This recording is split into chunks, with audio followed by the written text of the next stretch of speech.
ihtiyarlar, engeller için olması lazım.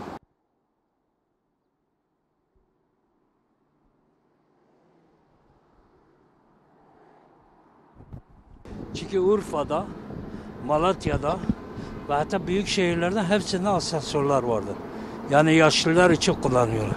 Ama Diyarbakır'da yapılmamasının sebebi biz de bir anlam veremiyoruz. Şehirlerde hepsinde asansörlü bu üst geçitler vardır. Yani yaşlılar, hastalar için yapılıyor. Ama Diyarbakır Belediyesi bunu yapmaması Diyarbakır Belediyesi'nin kusurudur. Yani kusurdur, bu bir kusurdur. Yapılması gerekiyor. Yani bir durumda haklı olarak tabii bunlar gerekiyor, zorunlu olarak. Ama bunları göz önüne alınmadıklarına göre bilemiyorum yani nasıl. Hem engelli hem yaşlılar için büyük bir problem. Bu geçitlerde kaldırımda özellikle bunlar problem yaratıyor. Yani bunlar olması gerekiyor aslında diye düşünüyorum.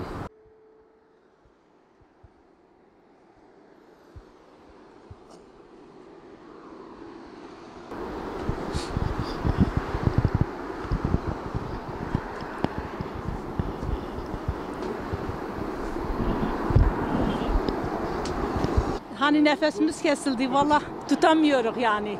Yaşlılar için, hastalar için asansör olsa çok yani iyi olur.